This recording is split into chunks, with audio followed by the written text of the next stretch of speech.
State, এটা তোমাদের মেজরের কোর্সে একটা ইম্পর্টেন্ট টপিক এবং ফার্দার পলিটিক্যাল সায়েন্স পড়তে গেলে স্টেট বা যাকে আমরা রাষ্ট্র বলি সেটা খুব ইম্পর্টেন্ট হয়। এই স্টেটের ব্যাপারে যখন আমরা পড়বো আমরা এখানে ভেরিয়াস অ্যাপ্রোচেসগুলো পড়বো বা পার্সপেক্টিভসগুলো পড়বো। মানে বেসিকলি হলো প্রত্যেকটা থিঙ্কার স্টেটকে আর রাষ্ট্রকে কী করে ইম্যাজিন করেছে, এই ইম্যাজিনেশন এবং অনেক সময় এটাকে একটা হাইপোথেটিক্যাল অ্যাঙ্গেল থেকে এটা আমরা দেখবো রিয়ালিটিতে মানে বাস্তবিকে কী করে কনভার্ট হয়েছে। ঠিক আছে, so let's start with the concept of the state. কারোর যদি কোনো ডাউট থাকে তোমরা আস্তে আস্তে বা ক্লাসের এই পিপিটিটা শেষ হওয়ার পরে আমরা জানবো বা ডিসকাশন করবো। প্রথমে আমরা ডিসকাস করবো কি স্টেট কাকে বলে। সেকেন্ড যেটা আমরা ডিসকাস করবো যে স্টেটের বিভিন্ন এলিমেন্টস মানে কি কি দিয়ে স্টেট তৈরি হয়। এই যে স্টেটটা যেটা সাइडে देखो इंडिया, जिसको हम भारत राष्ट्र बोलते हैं या हिंदुस्तान बोलते हैं या फिर भारत माता बोलते हैं, ये जो पूरा भारत कैसे बना है, इसमें क्या क्या चीज़ें ज़रूरत होती है। वो एक हो सकता है पॉपुलेशन, एक हो सकता है टेरिटरी, या फिर हम सिंपल तरीके से कह सकते हैं ज्योग्राफी। एक सरकार की भी बहुत ज़रूरत है, राइट। सिंपल भावे বলা যায় একটা পরিবার হওয়ার জন্য একটা মা লাগবে, একটা বাবা লাগবে, একটা বাচ্চা লাগবে। Similarly, that's when we call it as a family, right? একটা বাবা can never be a family, right? একটা family is inclusive of a lot number of people that requires a mother, a father and a child. Okay? Second যেটা আমরা শিখবো বা বুঝবো সেটা হলো স্টেট আর সোসাইটির মধ্যে কি পার্থক্য হচ্ছে। তারপরে পড়বো কি স্টেট আর নেশনের মধ্যে কি পার্থক্য। অলমোস্ট লাস্টের দিকে আমরা পড়বো স্টেট আর গভর্নমেন্টের মধ্যে কি পার্থক্য।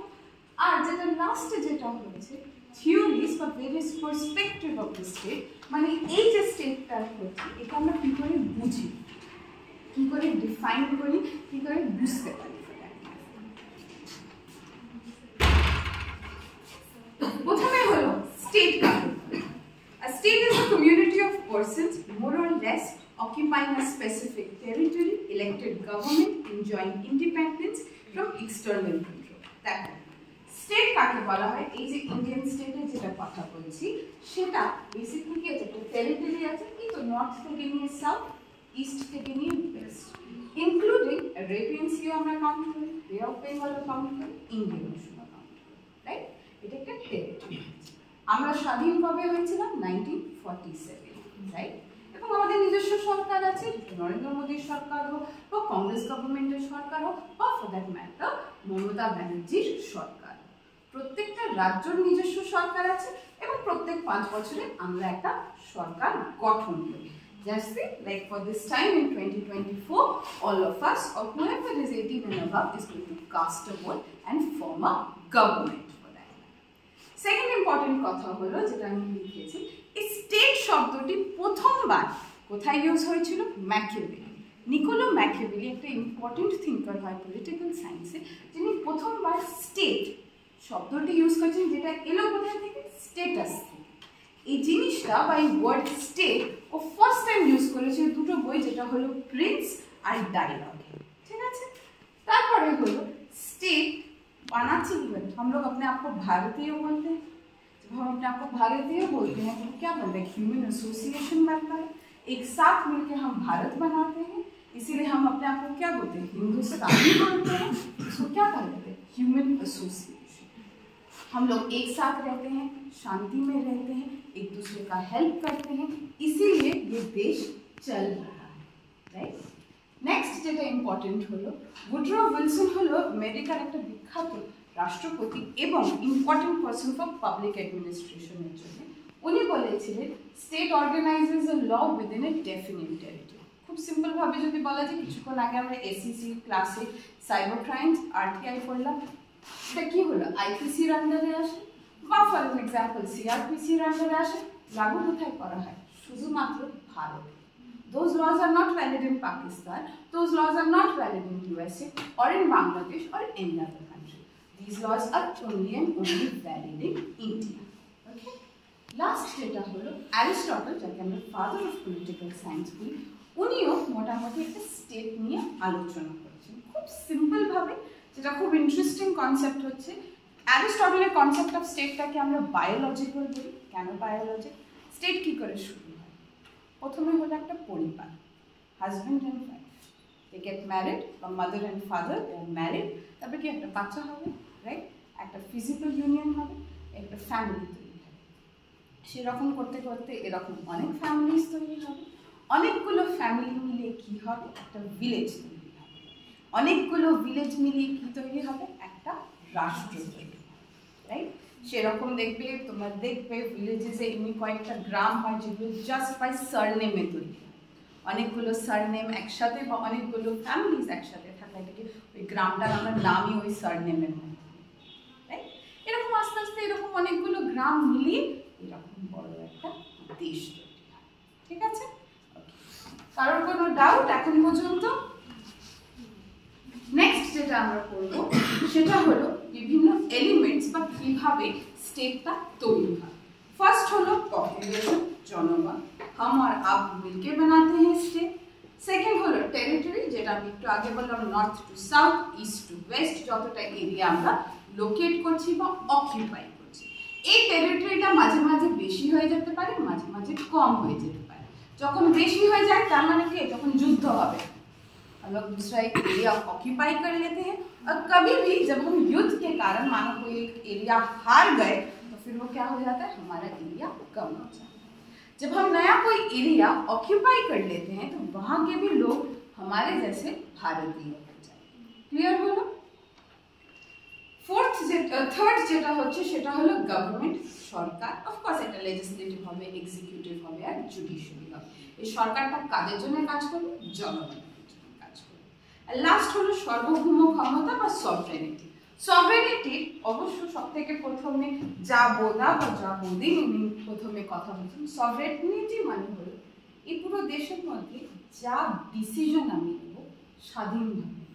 1947 থেকে নিয়ে এখন পর্যন্ত আমাদের দেশে যে রকমই ডিসিশন হয় বা নতুন রকমের কোনো আইন হয়, ফর এক্সাম্পল চাইল্ড ম্যারেজ হোক বা ডাউরি প্রহিবিশন অ্যাক্ট হোক, এসব ডিসিশন আমাদের সরকার স্বাধীনভাবে নিয়েছে। Nobody has forced them to take, right.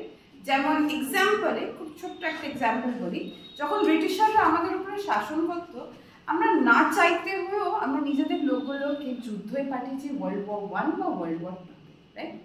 जबकि हम लोग उस युद्ध के पार्ट नहीं थे। वर्ल्ड वॉर 1 और वर्ल्ड वॉर 2 में हमारा कोई काम नहीं था, बट ब्रिटिशर हमारे ऊपर रूल करते थे बोल के हमने अपने लोगों को भेजा, जब जिसमें से आधे लोग कौन थे, किसान थे, फार्मर थे, जिन्होंने कभी बंदूक उठाया ही नहीं है। तो क्या हुआ, फोर्स किया गया। अब क्या होता है, जब से 1947 से इंडिपेंडेंट हो गए, हम डिसाइड करेंगे किसके साथ युद्ध करना चाहिए, कहाँ पे लोगों को भेजना चाहिए, किसको कौन सा कपड़ा पहनना चाहिए, किसको कौन सा खाना खाना चाहिए, सब डिसीजन हम खुद से ले सकते हैं। क्लियर है सर? नेक्स्ट যেটা আমরা করব সেটা হলো স্টেট ভার্সেস সোসাইটি বা রাষ্ট্র আর সমাজের মধ্যে কি পার্থক্য। Society consists of large number of individuals, families, group and institutions. The early political thinkers used to consider state and society as one. এবার যখন ডিফারেন্সের দিকে আসি, state came into existence after the origin of the society. प्रथम तो समाज होता है ना, पहले हमने क्या बताया था, विलेजेस हैं, पहले गांव बना, उसके बाद ही तो राष्ट्र बना था ना। सिमिलरली सोसाइटी सब समय स्टेटे आगे আসে। सेकेंड যেটা হলো স্টেটের ক্ষমতা একটু লিমিটেড, যেমন বললাম north two south, east two West. Society বড়, এই যে তোমাদের cyber crime, it can go anywhere, US থেকেও ক্রাইম হতে পারে, চায়নাতেও ক্রাইম হতে পারে, ইন্ডিয়াতেও ক্রাইম হতে পারে। স্টেটের একটা ফিক্সড টেরিটরি আছে, সোসাইটির কোনো ফিক্সড টেরিটরি নেই। ফোর্থ হলো স্টেট একটা পলিটিক্যাল অর্গানাইজেশন, মানে একটা সরকার আছে যে পুরোপুরি রাষ্ট্রটাকে চালাচ্ছে। সোসাইটির এমনি কোনো রাজনৈতিক সংগঠন বেসিক নেই, বেসিক একটা সামাজিক সংগঠন আছে, ইটস আ সোশ্যাল অর্গানাইজেশন। যেমন হয় না प्यार से रहने का, then also the various festivals that we celebrate etc. আর লাস্ট যেটা পয়েন্ট হচ্ছে state has a power to enforce laws, সরকার নিয়ম বানায় পুরো স্টেটের জন্য, সোসাইটি কোনো নিয়ম বানায়, এটা মিউচুয়াল ট্রাস্টের জন্য। ফের না নেক্সট যেটা হলো সেটা স্টেট ভার্সেস দ্য নেশন। এবার এটা হলো ইম্পর্টেন্ট, আশা করি তোমরা পড়েছিলে নিজেদের কোর্সে স্টেট আর নেশনের মধ্যে পার্থক্য কি হচ্ছে। প্রথম কথা, নেশনটাকে আমরা বাংলায় জাতি বলি, রাইট, ভেরি ইম্পর্টেন্ট, এটার মধ্যে একটা ফিলিং বা ইমোশন আসে। এই যে 26শে জানুয়ারি আসছে, ইটস এন ইমোশন, রাইট? যখন নরেন্দ্র মোদী হোক বা আমাদের প্রেসিডেন্ট হোক, অনারেবল প্রেসিডেন্ট, উনি যখন একটা অ্যাড্রেস করে আমরা সকালে উঠে শোনার চেষ্টা করি। 9 o'clock যখন আমরা ফ্ল্যাগ হোয়েস্ট করি, সেটাও অ্যাগেন ইটস এ ফিলিং। অনেক সময় জনগণ মন শুনে অনেক লোকেদের একটুখানি ব্রেভ বা feel good for the nation happen হয়। ইন্ডিয়া পাকিস্তানের ম্যাচ হলে অ্যাগেন ফিল গুড ফ্যাক্টর হয়। এটা কি হয়? National, it's an emotion, it is a feeling that you get. এখানে যে পার্থক্যগুলো কয়েকটাই ডিসকাস করব, যেটার মধ্যে প্রথম হলো state existed not only in the present but also in the ancient time. এটার এই রেফারেন্স হচ্ছে পয়েন্টটা with reference to the Greek, right?